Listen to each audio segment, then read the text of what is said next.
The public is being conditioned to look for the wrong signal. Media cycles fixate on kinetic displays.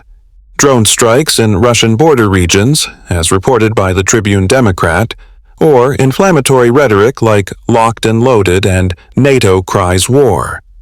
This is a systemic liability. You are being trained to watch for the explosion, for the launch. The primary vector of attack is not the missile. The missile is loud, expensive, and politically terminal. The real threat is silent. It is the asymmetric severing of the global nervous system. CSIS reports detail the extreme vulnerability of the 1.3 million kilometers of subsea fiber optic cables that carry 99% of all intercontinental data traffic and $10 trillion in daily financial transactions. This is the blueprint for the blind Leviathan.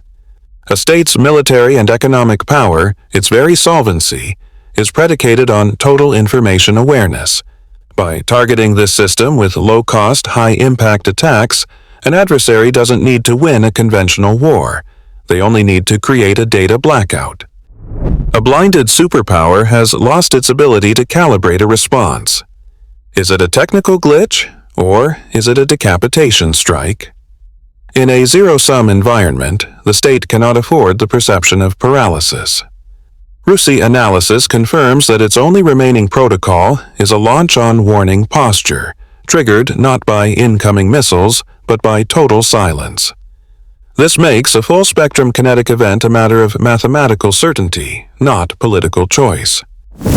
A nation-state operates like a corporation. It has assets and liabilities. The primary asset is military dominance. The primary liability is an unpopular war. When the cost of war exceeds the political capital to wage it, the state faces a solvency crisis. CSIS analysts, referencing financial and intelligence data, frame the Ukraine conflict not as a war of choice for Russia, but as a catastrophic domestic liability. The operation became an unwinnable, capital-draining black hole on the Kremlin's balance sheet, triggering a systemic solvency crisis internally. This crisis is accelerated by the new mathematics of warfare. The kinetic cost to intercept a cheap drone attacking a Russian border region is exponentially higher than the drone's cost to produce. This isn't warfare, it's economic attrition. The superpower's core asset, conventional deterrence, is being rendered insolvent by low-cost asymmetric attacks. When a state's primary leverage is neutralized, it cannot simply fold. To do so would signal a terminal collapse of power, inviting further predation. It is forced to pivot its strategy from conventional engagement to asymmetric escalation. This is not a choice. It is a protocol dictated by the preservation of the state itself. This pivot involves deploying tools that reprice risk on the global stage. Economic warfare, proxy destabilization in vectors like Venezuela, and overt, launch-on-warning rhetoric. The locked and loaded posture is not a threat of war. It is a declaration of solvency, an announcement that the state still possesses assets capable of inflicting unacceptable, system-wide costs even if its conventional forces are tied down. The math is the entire story. Analysts at the Royal United Services Institute, RUSI, document the emergent battlefield equation.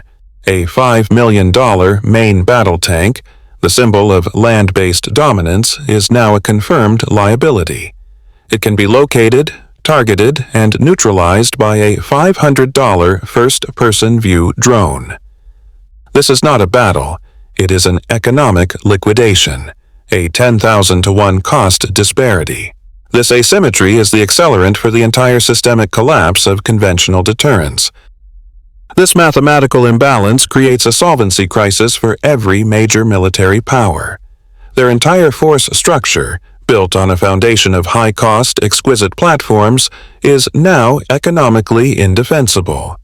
Each asset is a target with a negative return on investment. The kinetic cost to defend is orders of magnitude higher than the cost to attack. This is why the protocol is shifting from deterrence to disproportionate escalation. When your leverage is gone, the only remaining signal of strength is a launch-on-warning posture, making a wider kinetic event a mathematical certainty. The global chessboard is being deliberately broken. What legacy media frames as regional chaos is in fact a network of meticulously managed proxy laboratories. These are not sovereign territories, they are staging grounds. The primary vector for this strategy is the gray zone, ungoverned or contested spaces where the kinetic cost of challenging a superpower can be tested and refined at near zero liability. Examine the data points. Reports confirm drone strikes killing personnel in Russian border regions. This is not warfare. It is an economic transaction. The objective is to calculate the precise dollar amount required to degrade the deterrence credibility of a nuclear state. Analysts at CSIS identify this as the blueprint for attrition, forcing a superpower to expend billions on defense against threats costing mere thousands. The laboratory tests multiple vectors. In Venezuela, protocols for non-kinetic decapitation were field tested, with Al Jazeera documenting the mechanics of the attempted removal of a head of state. This is political asymmetric warfare. Simultaneously, in the Persian Gulf, the locked and loaded rhetoric against Iran was not a political statement.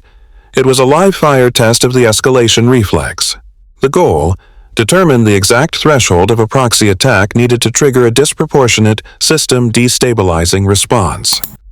This network of gray zones is designed for expansion. Internal memos from security apparatuses, cited by Russi, now model the potential for similar proxy staging grounds in traditionally stable, Western-aligned nations. The warnings about instability in places like Canada or South Africa are not predictions of collapse, but signals that these regions are being assessed for their potential as future laboratories. The system requires new ground to test the solvency of the next superpower. The nuclear command structure operates on a protocol from a bygone era: launch on warning. This is not a choice. It is an automated response system designed to ensure a retaliatory strike before command and control is decapitated. The system's solvency is predicated on one asset: perfect data integrity. But the modern battle space is defined by asymmetric vectors. Low-cost kinetic events, like the drone strikes reported in Russian border regions, have conditioned command authorities for a constant state of alert. CSIS analysts identify the primary systemic risk as the fog of digital war, a targeted cyber attack designed not to destroy, but to blind. When early warning radar goes dark, the protocol presents the commander with a binary zero-sum choice: do nothing and risk total annihilation based on the possibility the system is blind, or launch based on the fear that a first strike is already inbound. In this scenario, inaction becomes a potential act of national suicide. The decision is no longer strategic. It becomes a mathematical calculation of survival under conditions of manufactured uncertainty. The current geopolitical operating system has reached a solvency crisis. Conventional deterrence is an unsecured liability. The proliferation of low-cost asymmetric vectors, demonstrated by constant drone strikes in active conflict zones, has rendered the kinetic cost of challenging a superpower negligible. The protocol is no longer about projecting strength. It is about managing the perception of weakness. States are perpetually in a locked and loaded posture, with rhetoric from bodies like NATO confirming a launch on warning psychology. In this environment, direct military confrontation is a zero-sum outcome. Therefore, the next phase is not open warfare, but a series of non-attributable calibration shots to test response thresholds. CSIS analysis confirms state actors now prioritize economic warfare that offers plausible deniability. The calibration forecast. Within the next 12 months, expect a multi-day cascading blackout of a Tier 1 maritime port's digital logistics and crane operations system. The event will be publicly attributed to a sophisticated ransomware attack, but no group will claim it, and no ransom will be paid. It is a signal, a test of a superpower's economic resilience and political will to escalate without clear attribution. It is the first check for the mathematical certainty of a wider kinetic event.